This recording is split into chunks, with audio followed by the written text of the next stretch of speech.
Imagine selling pure water under the blazing Lagos sun, only for a single bottle to pull you into the world of a billionaire who would one day beg you to be his wife. Pure water. Cold, pure water. Pure water. Chioma Okafor never imagined that an ordinary afternoon outside Victoria Island Conference Center would change her life forever. She was 24, exhausted, hungry, and carrying a blue plastic bowl filled with sachets of cold, pure water on her head. To the people rushing past in suits and polished shoes, she was invisible. Just another poor girl shouting, "Pure water! Cold, pure water!" Inside the conference center, Chief Damilare Cole, one of the richest young businessmen in Lagos, was launching a new real estate partnership. Cameras flashed, journalists smiled, politicians shook his hand. But behind the polished image, trouble was already waiting. "You stole everything from me. You lied to everyone." A woman suddenly stormed into the hall, screaming that Damilare had abandoned her and stolen her family's land. Phones came out instantly. Reporters rushed forward like hungry vultures. Within seconds, the billionaire's reputation began collapsing in public. "Wait, this paper is fake." Outside, Chioma heard the commotion. She pushed through the crowd, not because she knew him, but because she noticed something no one else had seen. The woman shouting had dropped a brown envelope, and inside it were forged documents with mismatched signatures. Chioma picked it up. That tiny action changed everything. Before security could drag the woman away, Chioma shouted, "Wait, this paper is fake!" The entire hall turned. Damilare looked at the poor, pure water seller standing barefoot near the doorway, holding the evidence that could save his name. For the first time that day, the most powerful man in the room was helpless, while the poorest girl held the truth in her hands. The room fell silent as Chioma stepped forward, her slippers dusty, her dress faded, and her hands trembling. She could feel the eyes of rich people burning into her skin. Some looked disgusted, others looked amused. To them, she did not belong there. She smelled of sun, sweat, and street hustle. But Chioma was not foolish. Poverty had sharpened her instincts. When you sell on Lagos roads, you learn to read people fast. You learn who is lying, who is dangerous, and who is pretending. The woman accusing Damilare was acting too loudly, too perfectly, like someone paid to create a scene. "This signature is different from the one on the first page," Chioma said, lifting the document. "And the stamp is wrong. My late father used to work in a land registry office. I know this seal." A murmur spread across the hall. Damilare's lawyer rushed forward, snatched the papers, and studied them. His face changed at once. The journalists moved closer. The angry woman tried to grab the envelope back, but security stopped her. Within minutes, the truth started to come out. She had been paid by someone to ruin Damilare's business launch. The forged papers were part of a setup. Chioma had exposed it before the scandal could become national news. Damilare stared at her in shock. He had been surrounded by lawyers, advisors, guards, and powerful men, yet none of them had saved him. A poor girl selling water outside had done what his entire team failed to do. After the crowd scattered, he approached her quietly. "What is your name?" he asked. "Chioma," she replied. He looked at the empty bowl on her head and the torn edge of her dress. "Chioma," he said, "you just saved my life." She laughed bitterly. "No, sir. I only saved your name. Life is what people like me are still trying to survive." That evening, Chioma returned to the one-room apartment she shared with her sick mother in Ajegunle. The room was hot, the ceiling fan was dead, and rainwater had stained the wall near the window. Her mother, Mama Chioma, lay on a thin mattress, coughing softly. Chioma counted the day's money. It was not enough for food and medicine together. Again, she had to choose. Food could wait. Her mother's medicine could not. She was about to step out when a black SUV stopped in front of the compound. Children gathered. Neighbors peeped through their windows. Nobody like that visited their street unless someone had died or someone was about to be arrested. A man in a suit stepped out. "Miss Chioma Okafor?" Chioma froze. The man handed her a card. "Mr. Damilare Cole would like to see you tomorrow morning." Her neighbors began whispering immediately. Chioma has entered money.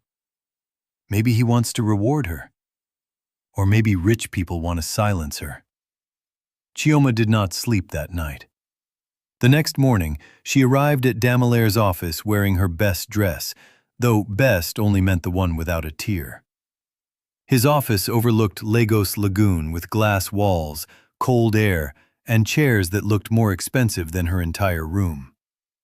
Damilare did not waste time. "I need your help again," he said. Chioma blinked. "Sir?" "My family believes I am irresponsible because I refused to marry the woman they chose for me. My investors are nervous because of yesterday's scandal. I need stability. I need respectability. I need a wife." Chioma nearly laughed. "Congratulations, sir. But why are you telling me?"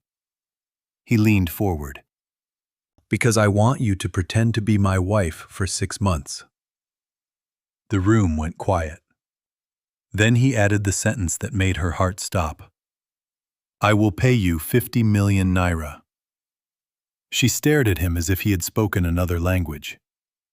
50 million naira.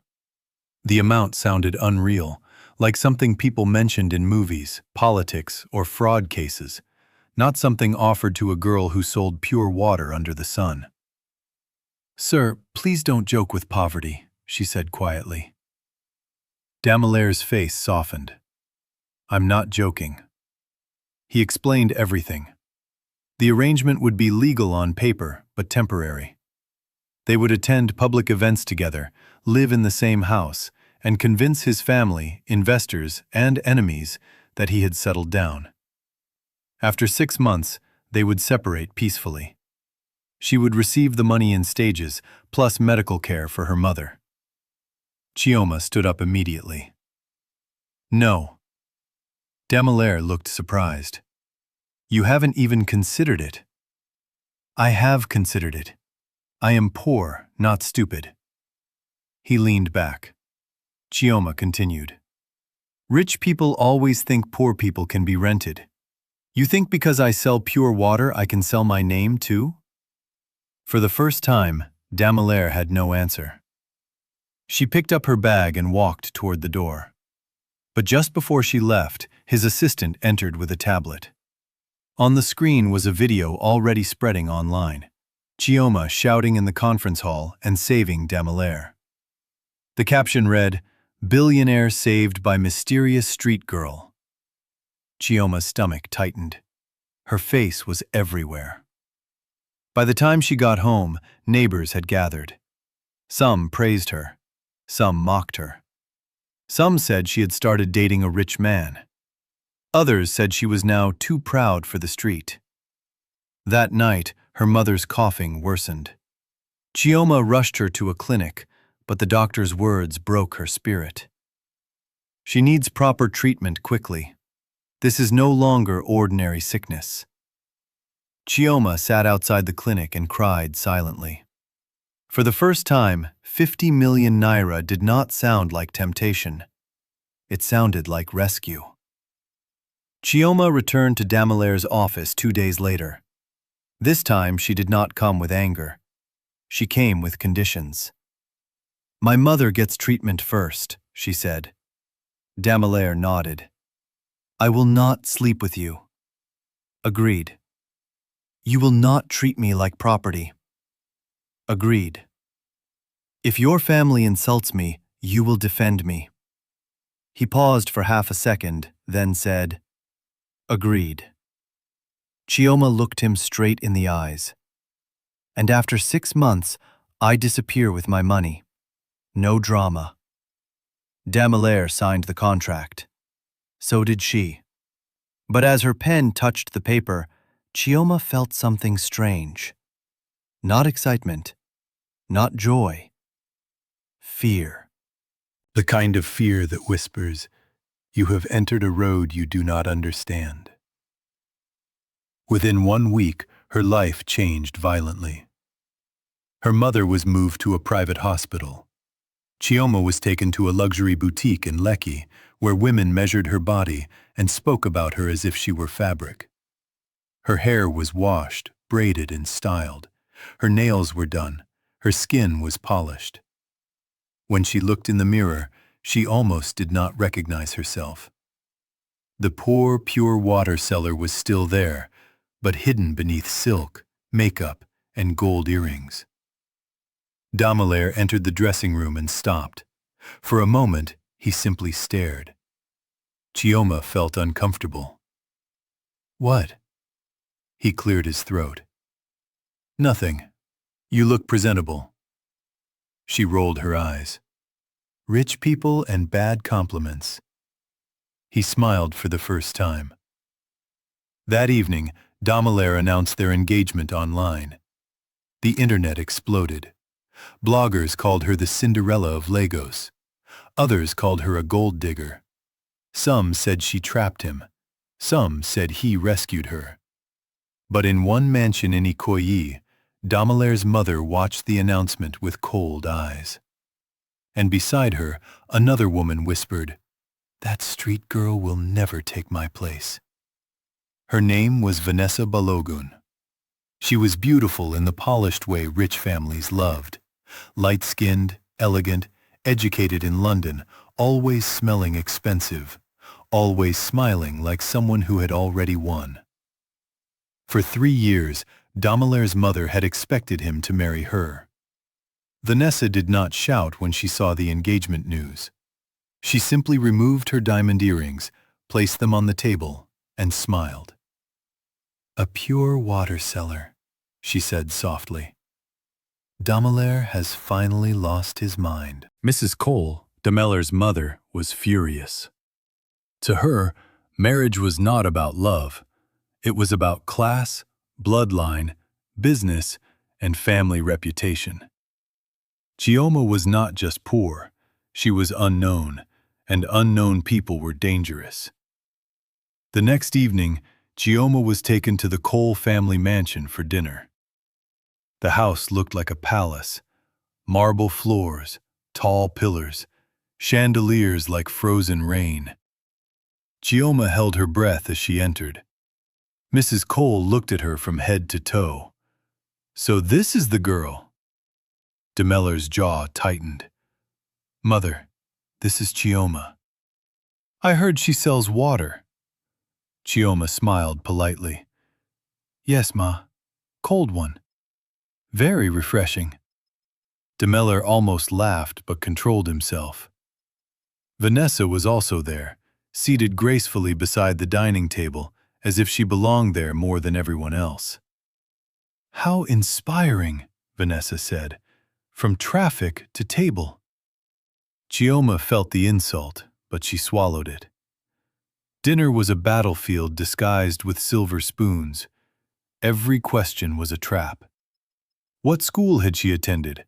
Who were her parents? What business did her family own? Which countries had she visited? Chioma answered honestly, even when honesty embarrassed her. At the end of dinner, Mrs. Cole leaned back and said, "My son is generous, but generosity is not the same as love." Chioma looked at Damilare. For a brief second, she wondered if the old woman knew the truth.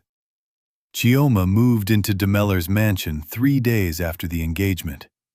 The room given to her was bigger than her entire former apartment. The bed was soft. The bathroom smelled like flowers. The wardrobe was filled with clothes she had not chosen. yet she could not sleep. Everything was too quiet. In Ajegunle, night had sound. Generators coughing, neighbors arguing, children crying, women frying akara, men laughing outside beer parlors. Here, silence sat on the walls like a rich man's warning. Damilare gave her rules. No talking to the press alone. No going out without security. No discussing the contract. No visiting Ajegunle without informing him. No emotional attachment. Chioma laughed at the last one. "Trust me, sir, that one will not be difficult." But it became difficult. Not because she loved him, not yet, but because Damilare was not what she expected. He was not cruel. He was not loud. He worked late, ate alone, and sometimes stood on the balcony looking at the city, like a man surrounded by everything except peace. One night, Chioma found him in the kitchen trying to make tea. "You don't know how to boil water?" she asked. "I know how to acquire companies, but the kettle defeated me." He looked embarrassed. Chioma took the kettle from him. "Move, billionaire without basic survival skills." For the first time, they laughed together freely. It was small, too small to matter, but dangerous things often begin small. Outside the mansion gate, a photographer hidden inside a parked car captured them through the kitchen window. By morning, the picture was online. Headline: Billionaire Damilare Cole deeply in love with street wife. Vanessa saw it, and her smile disappeared. Their first public event as an engaged couple was a charity gala in Lagos. Chioma wore a deep emerald gown that made bloggers scream online before she even arrived. Damilare wore a black suit and stood beside her like a man trying not to notice how beautiful she looked. The cameras loved them. "Chioma, look here! Damilare, kiss your bride! Is it true she saved your life?" Chioma wanted to vanish, but Damilare gently placed his hand on her back. "Breathe," he whispered. "I am breathing." "No, you are fighting oxygen." She nearly laughed. Inside the hall, the rich smiled with their teeth and insulted with their eyes. Chioma heard whispers everywhere. "Is that the girl? She cleaned up well. Money can transform anybody." She won jackpot. During dinner, one man asked loudly, "Chioma, how does it feel moving from selling pure water to drinking champagne?" The table went quiet. Chioma looked at the glass before her, then smiled. "Honestly, sir, pure water has saved more lives than champagne." A few people laughed. Damilare smiled with pride. The man's face hardened. But Vanessa, watching from across the hall, noticed something disturbing. Damilare was not pretending in that moment. He looked genuinely impressed. Later that night, Chioma stepped outside to escape the noise. Vanessa followed her. "You are enjoying this little performance," Vanessa said. Chioma turned. "Good evening to you too." Vanessa stepped closer. "You may fool the bloggers, you may fool his fans, but you cannot fool me. Damilare does not love girls like you." Chioma's chest tightened. Vanessa smiled coldly. "And before 6 months end, I will make sure you return to where he found you." Chioma did not tell Damilare about Vanessa's threat. She told herself it did not matter. Rich women had always threatened poor women with class. But that night, she could not sleep. Vanessa's words had opened a wound. Girls like you. Chioma was not ashamed of poverty. She was ashamed of the mystery surrounding her father's death. Her father, Samuel Okafor, had worked in a land registry office before he died suddenly when Chioma was 16. People said he stole documents. Others said he accepted bribes. After his death, her family was disgraced. Her mother fell sick. Chioma dropped out of school. But Chioma never believed her father was guilty. He had been too honest, too stubborn, too poor to be a successful thief. The next morning, Damilare found Chioma sitting in the garden, staring at nothing. "You look like someone carrying a court case in her head," he said. "My father was accused of something he didn't do," she replied before she could stop herself. Damilare sat beside her. For reasons she did not understand, Chioma told him everything.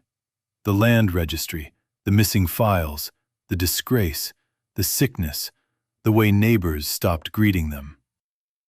Damilare listened without interrupting. When she finished, he asked, "What was your father's full name?"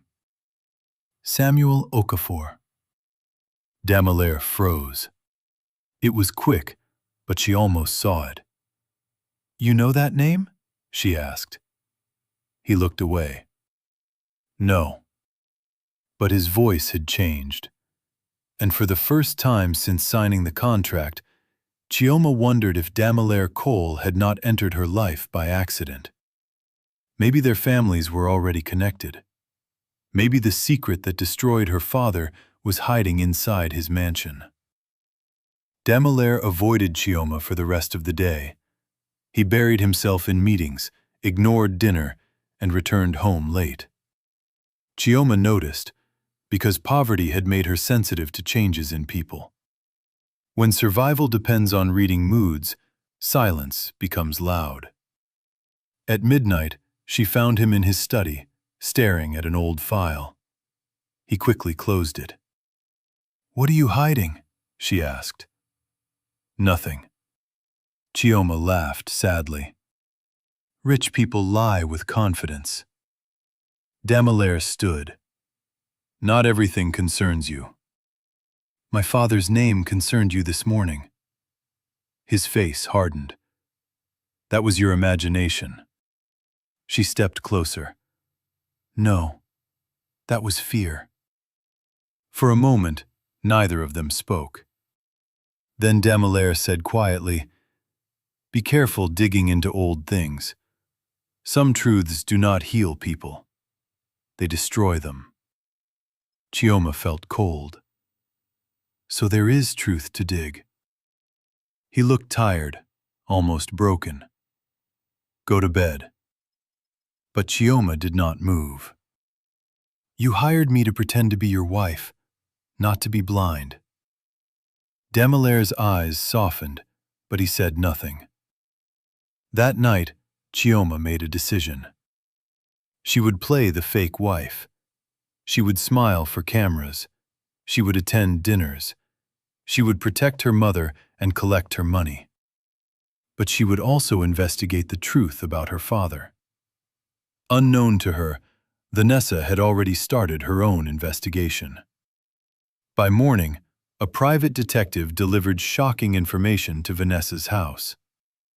Chioma Okafor was not just a poor, pure water seller. Her father had once held documents connected to the biggest land fraud case in Lagos history. And one of the names buried inside that case was Cole. Damilare Cole. Vanessa sat quietly in her luxury apartment as the private investigator placed a thick brown envelope on the table. The man looked nervous, and that immediately caught her attention. He had investigated politicians, celebrities, and businessmen before, yet this file unsettled him. "What is it?" Vanessa asked.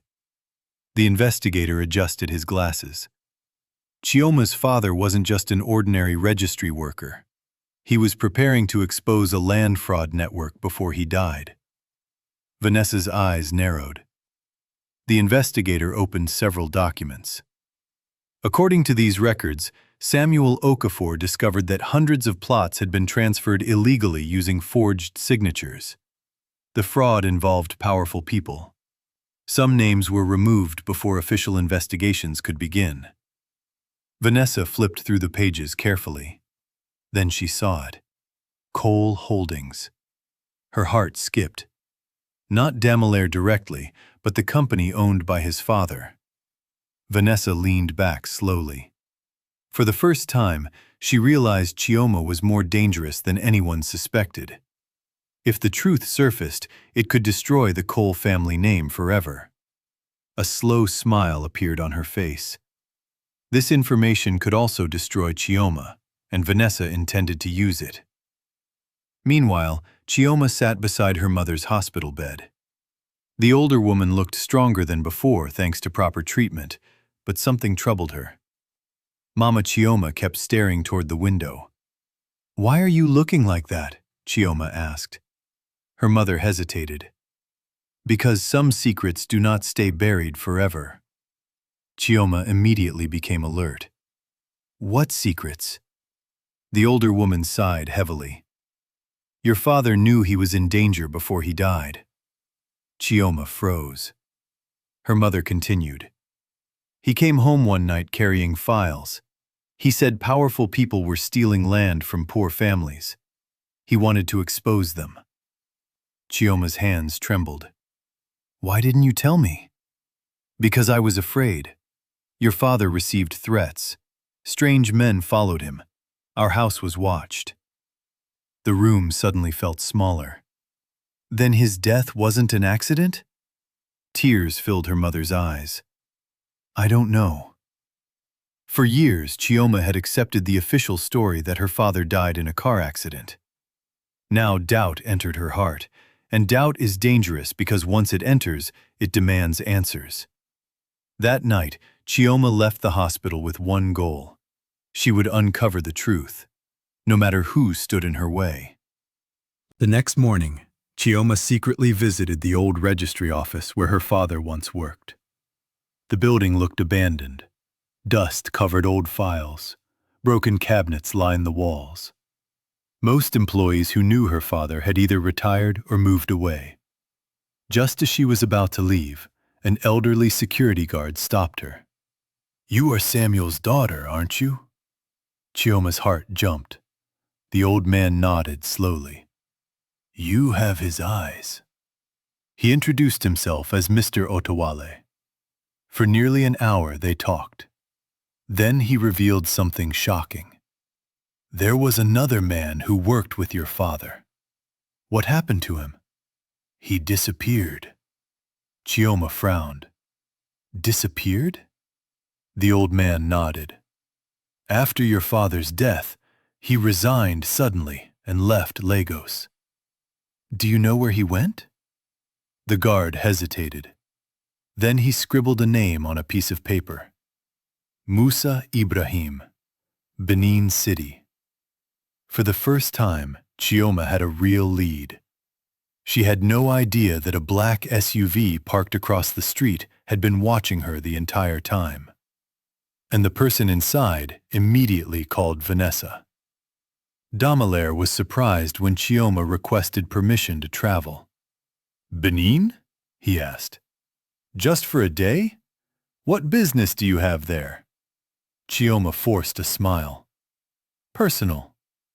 Damilare knew she was hiding something, but he also knew forcing answers would only push her away. "At least take security." "No." "Chioma." "No." They stared at each other. Finally, Damilare sighed. "You are the most stubborn woman I have ever met." Chioma smiled. "My mother says it is my greatest gift." Despite his concern, he agreed. As Chioma left his office, Damilare opened a drawer and removed an old photograph. The picture showed his father standing beside several businessmen. One of them was Samuel Okafor. Damilare closed his eyes. The truth was getting closer, and when Chioma found it, she might never forgive him. The overnight bus journey was exhausting. By dawn, Chioma arrived in Benin City. Finding Musa Ibrahim proved difficult. Years had passed. People moved, addresses changed, records disappeared. After hours of searching, she finally located a small tailoring shop. An elderly man sat outside. His face changed immediately when he heard Samuel Okafor's name. "You are his daughter?" "Yes." The old man looked around nervously. "Come inside." Once the door was closed, Musa lowered his voice. "Your father was killed." The words struck Chioma like thunder. "What?"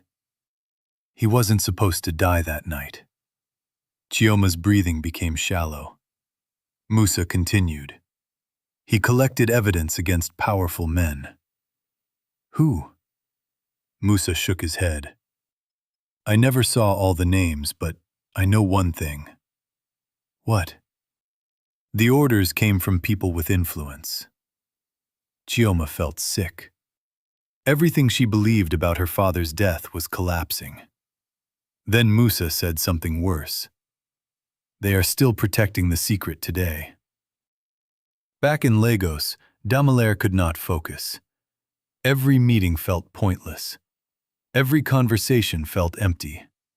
His mind kept returning to Chioma, her laugh, her stubbornness, the way she challenged everyone without fear, the way she treated cleaners and executives exactly the same. It irritated him and attracted him. Neither made sense. This was supposed to be a business arrangement, nothing more. Yet whenever Chioma was not around, the mansion felt strangely empty. That realization frightened him because emotional attachment was never part of the plan. Not for him. Not for her. And certainly not for two people connected by secrets powerful enough to destroy them both. 3 days later, disaster struck. A major blog published an explosive headline: "Billionaire's fiancé investigating family fraud case." The article included photographs of Chioma visiting the registry office, pictures from Benin City, even photos of Musa's tailoring shop. Damilare was furious. Who leaked this? His PR team panicked. Investors began asking questions. Reporters flooded his office. Meanwhile, Mrs. Cole exploded with anger. "You brought this girl into our lives, and now she's digging through old scandals." Damilare slammed his hand on the table. "Enough!" Mrs. Cole stared at him. For years, her son rarely challenged her. Now he was defending Chioma. She noticed, and she hated it. Vanessa watched the chaos unfold with satisfaction. Everything was going according to plan. Or so she thought. But she made one mistake.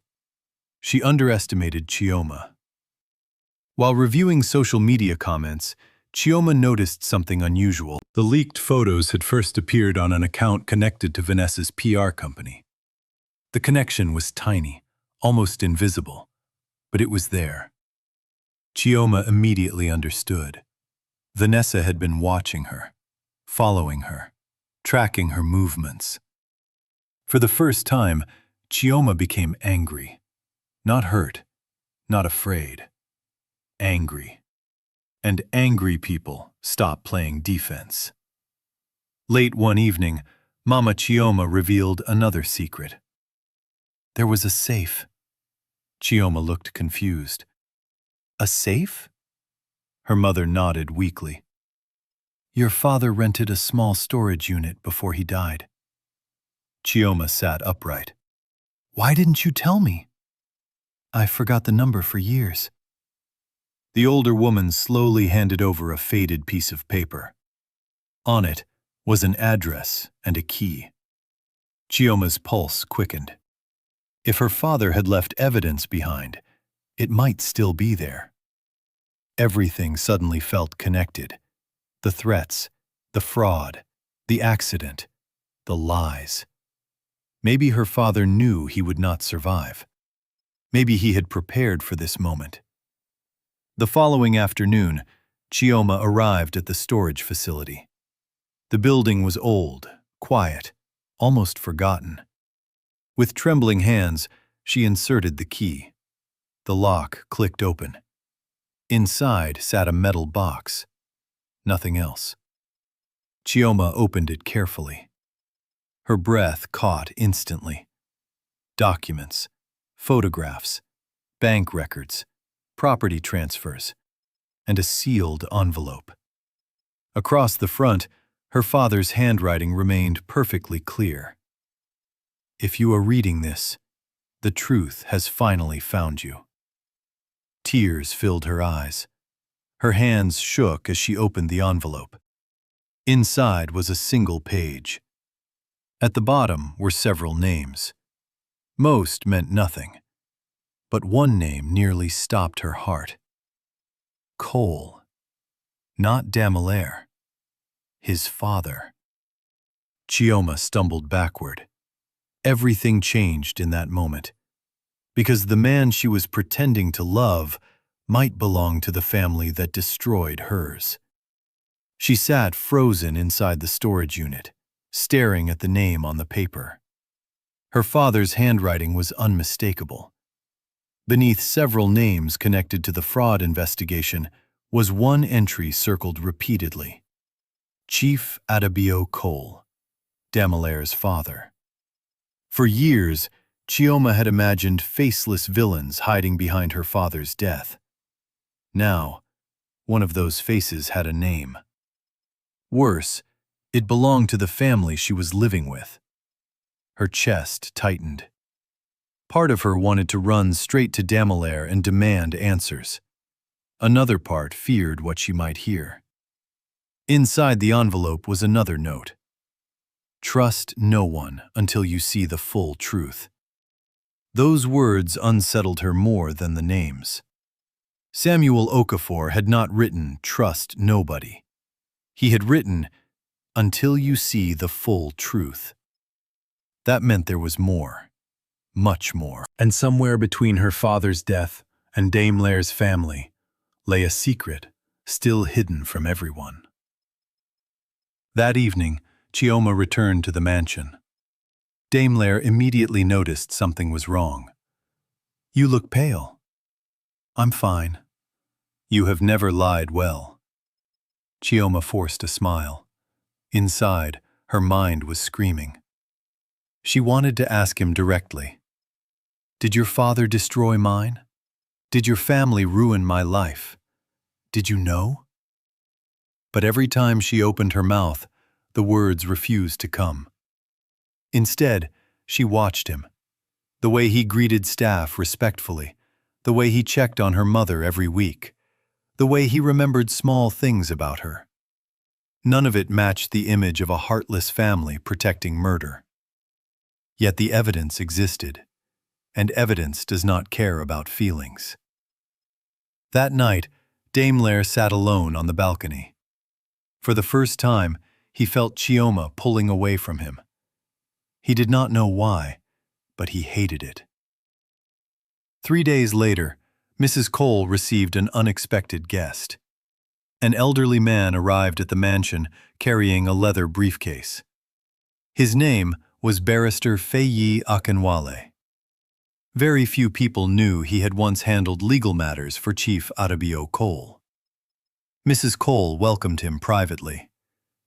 "We have a problem," she said. The lawyer nodded. "I heard Chioma is investigating."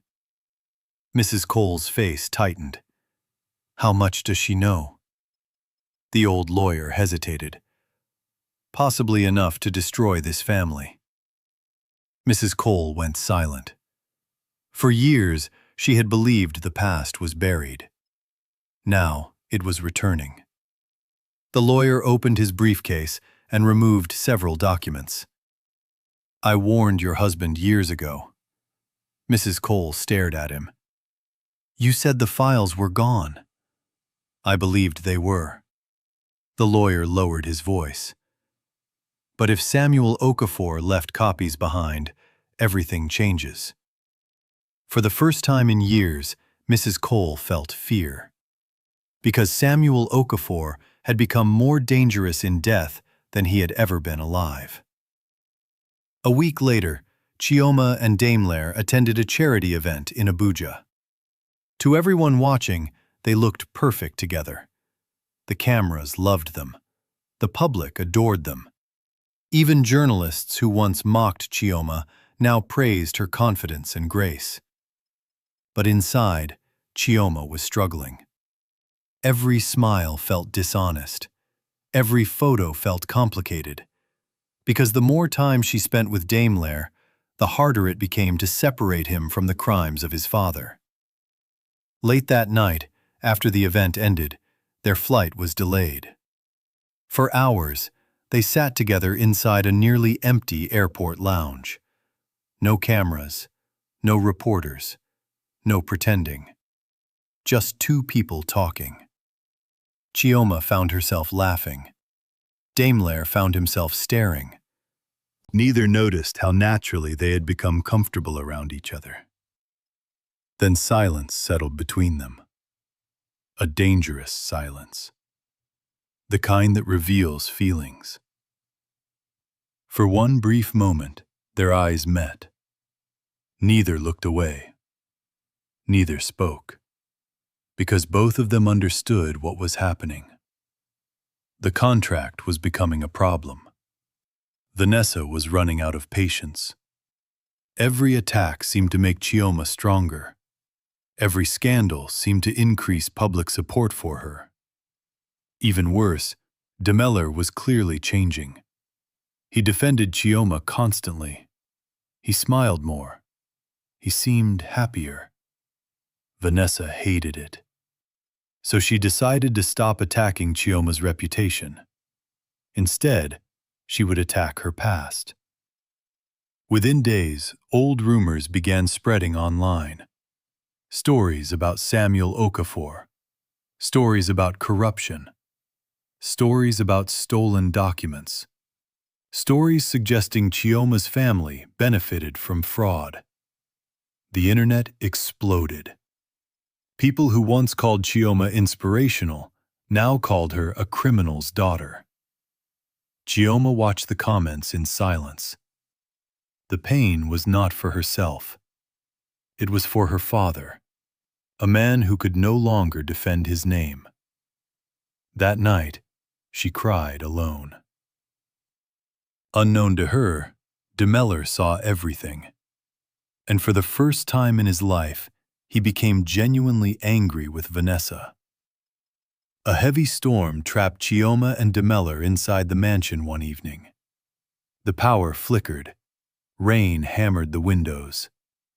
The atmosphere felt strangely intimate. Chioma was making tea. Damilare stood nearby. Neither mentioned the tension growing between them. Eventually, Chioma spoke.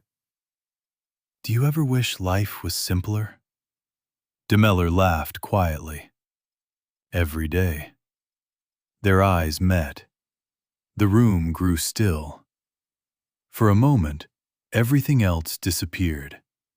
The contract, the secrets, the investigations, the expectations. Only them remained. Slowly, Damilare moved closer. So did Chioma. Their hearts raced. The distance between them vanished.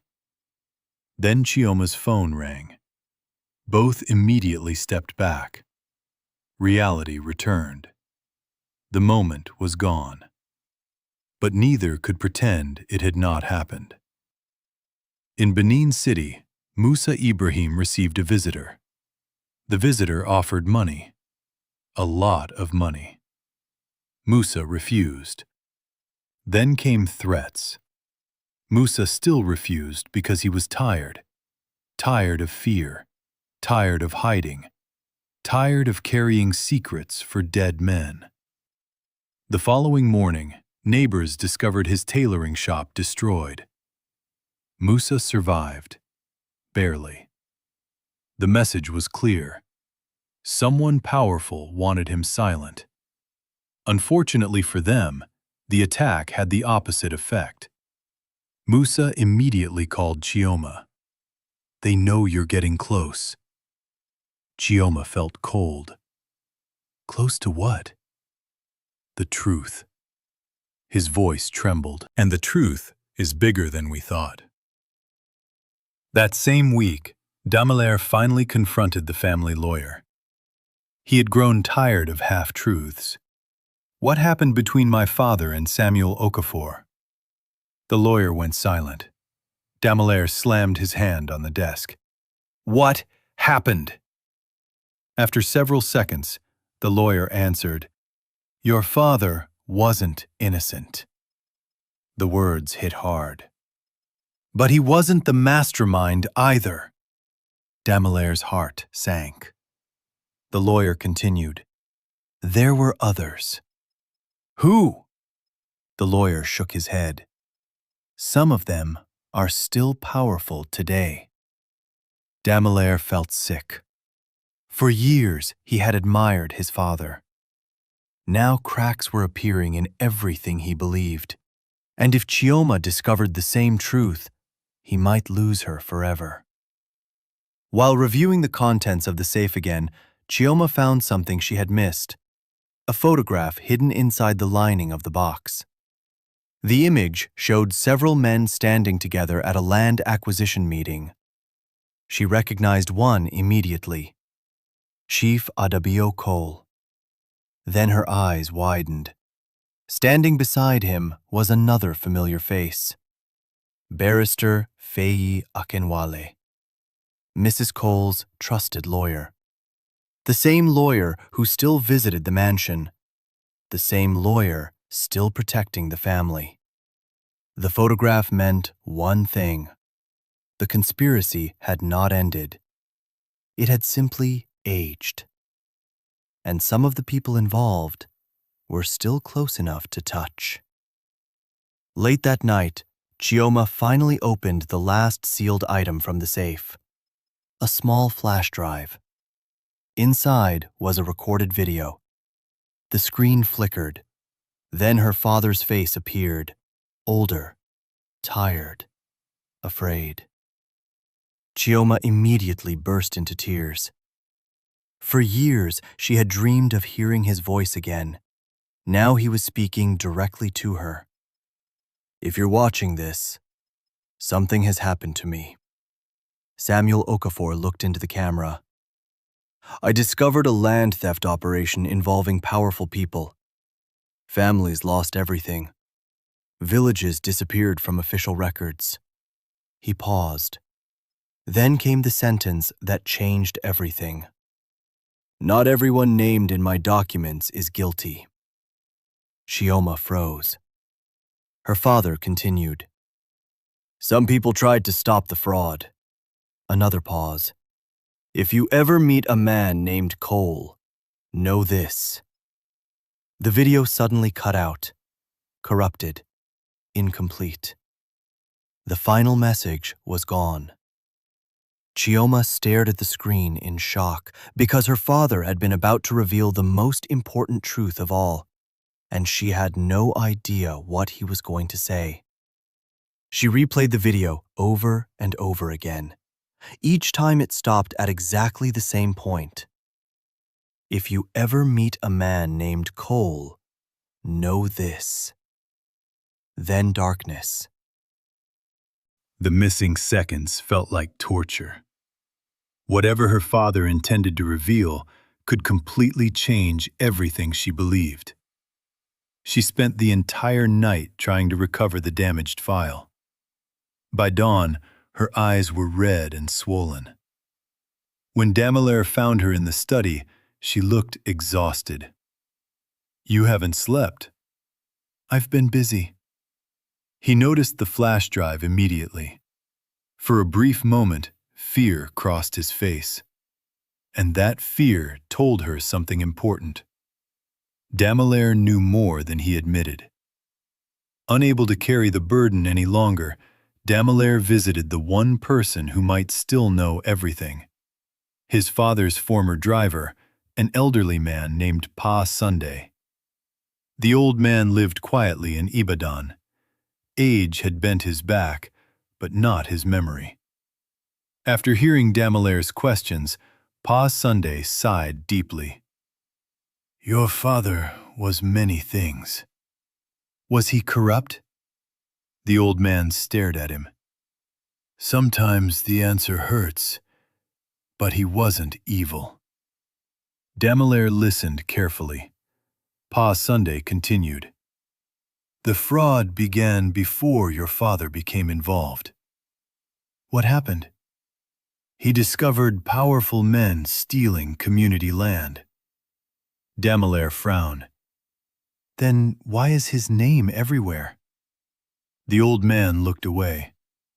Because he tried to stop them. Damilare froze. What?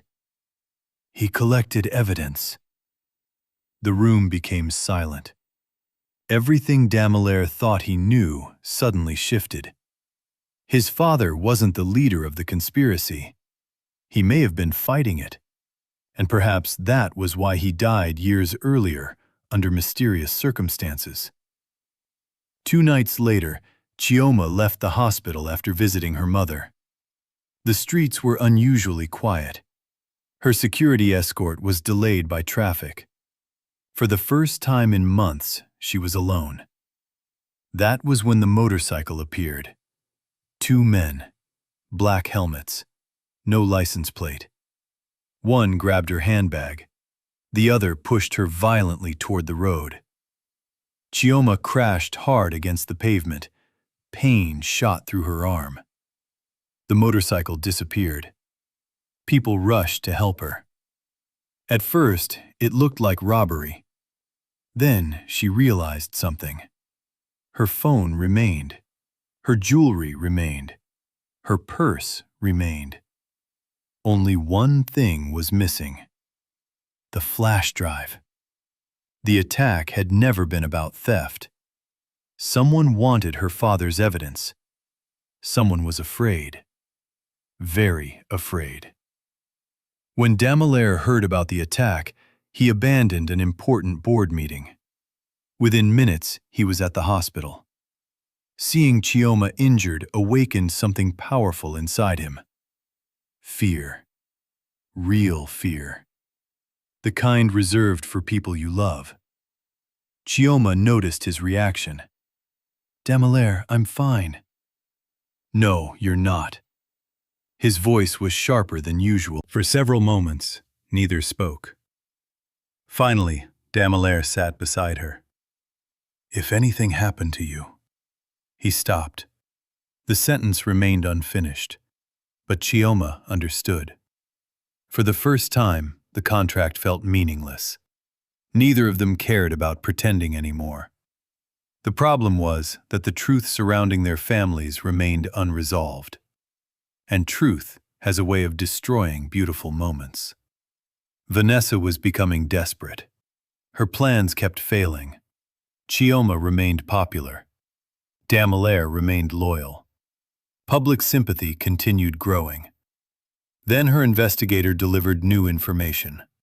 The missing flash drive, the attack, the evidence. Vanessa immediately became suspicious. Whoever attacked Chioma was not working for her. That meant another player existed. Someone far more dangerous. Someone willing to use violence. For the first time, Vanessa felt genuine fear, because she realized she had been playing games while someone else was fighting a war. Barrister Faye finally broke. Years of guilt had become unbearable. He secretly arranged a meeting with Chioma. When they met, the old lawyer looked exhausted. I don't have much time. Chioma immediately began recording. The lawyer noticed but did not stop her. Your father discovered the fraud.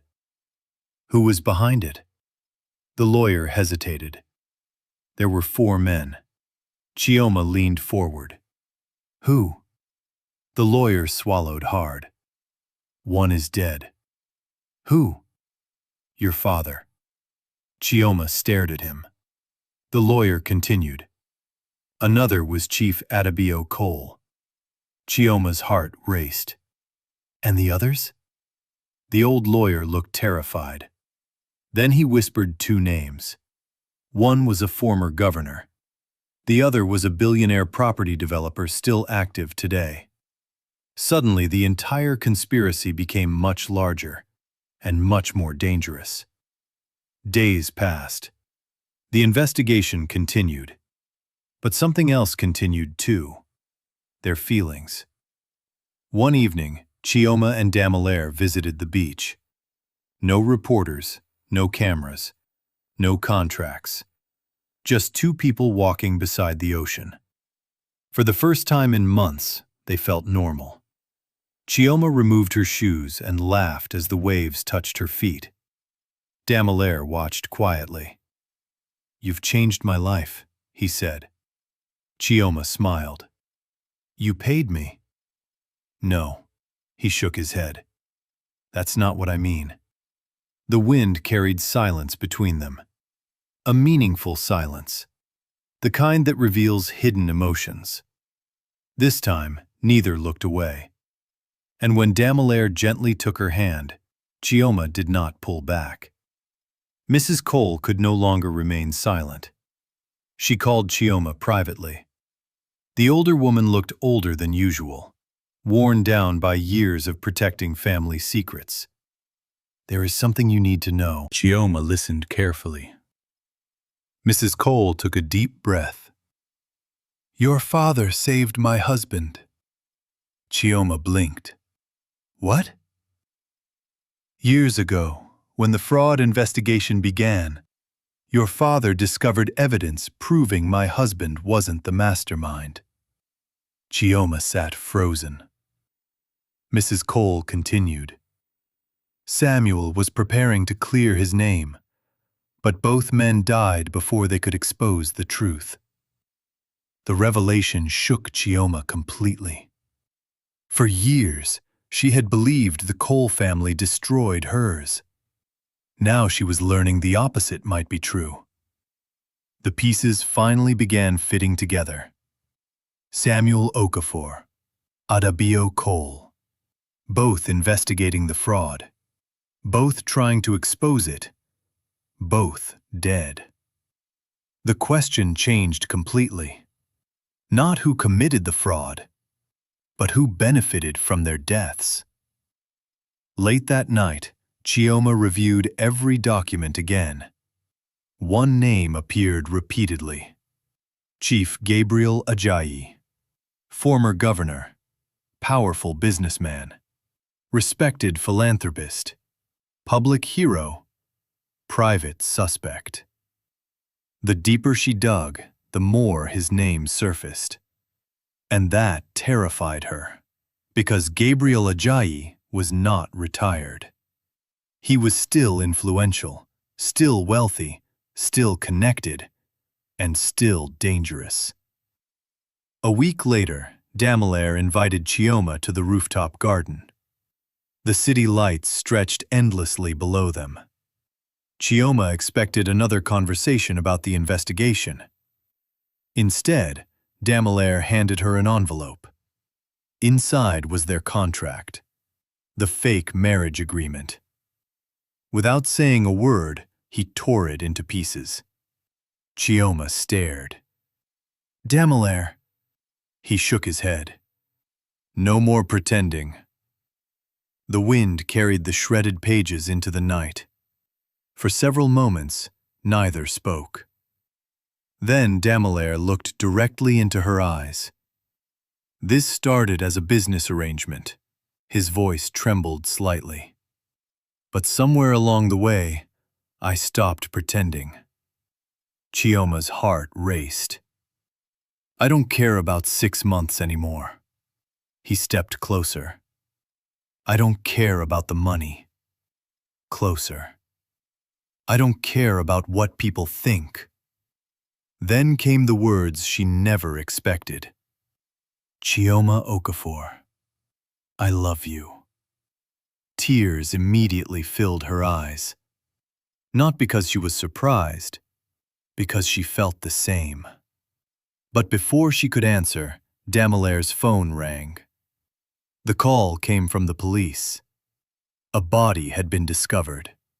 The victim was Barrister Faye, and beside him was a note containing only 3 words: "You are next."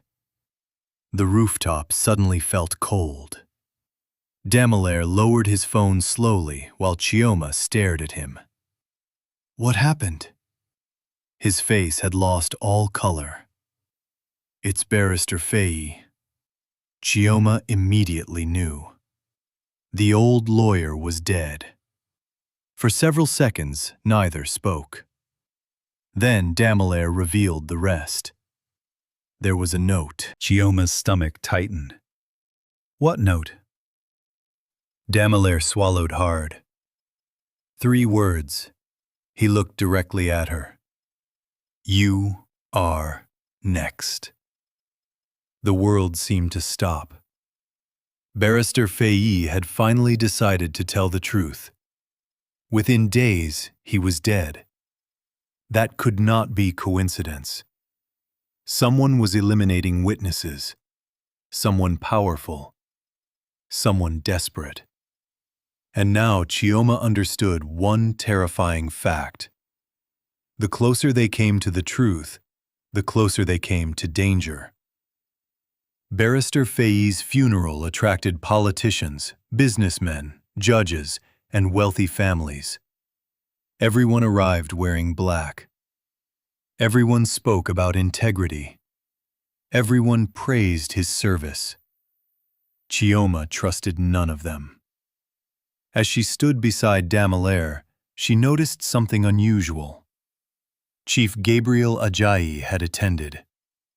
The former governor looked calm, too calm. A man who had just lost a long-time associate should have appeared shaken. Instead, he looked comfortable, confident, protected. When his eyes briefly met Chioma's, she felt a chill. He smiled politely. The smile never reached his eyes. Later that day, Chioma discovered something strange. A black SUV followed her from the cemetery. The game was no longer hidden. Someone wanted her to know she was being watched. Before his death, Barrister Faye had secretly sent a package. The parcel arrived at Damilare's office 2 days later. Inside was a single key and a note. The ledger tells everything.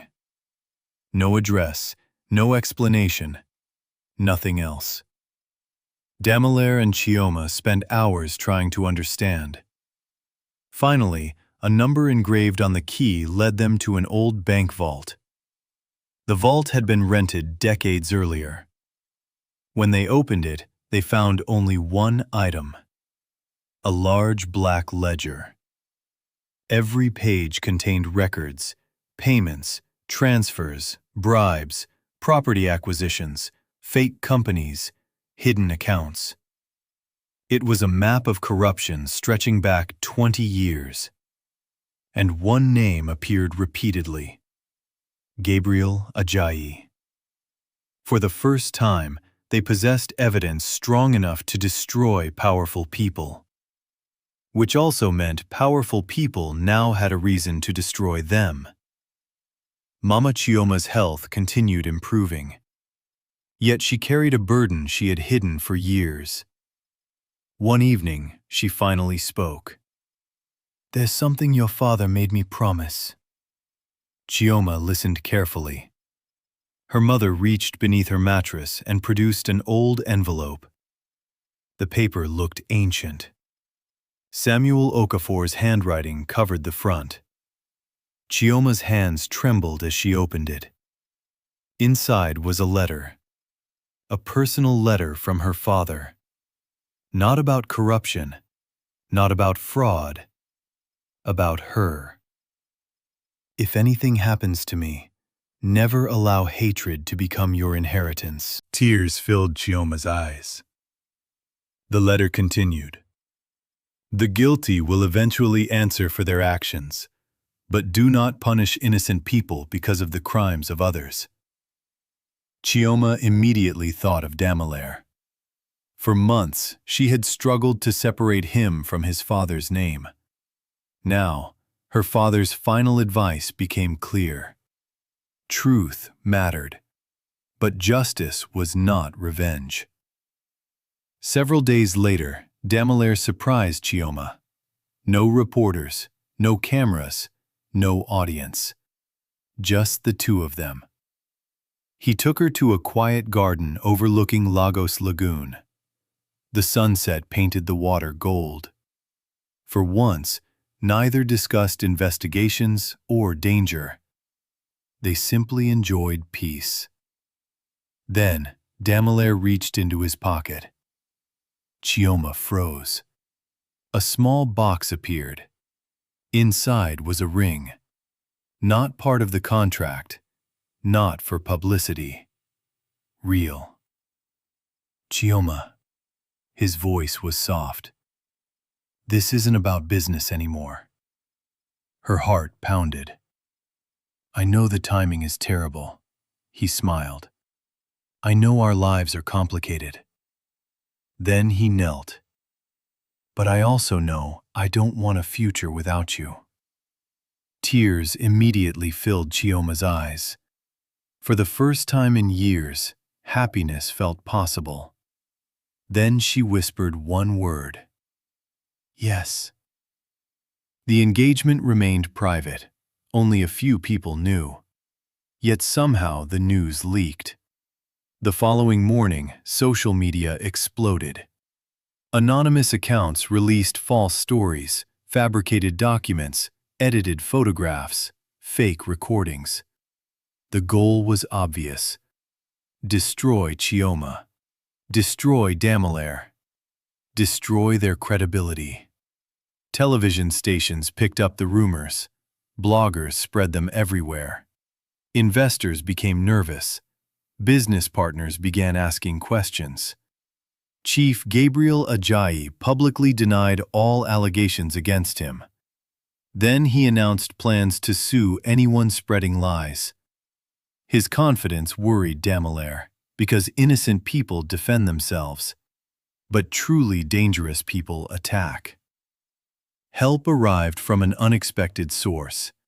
Investigative journalist Tunde Akanemi contacted Chioma. For years, he had researched corruption involving land theft. Most witnesses refused to speak. Many disappeared. Some died. When Chioma showed him portions of the ledger, he became speechless. This is huge. Can it expose them? Tunde nodded slowly. Yes. Then his expression darkened. But once this goes public, there's no turning back. Chioma already knew. The truth would not only expose criminals, it would shake governments, businesses, families, entire careers. The consequences would be enormous. Still, she was ready.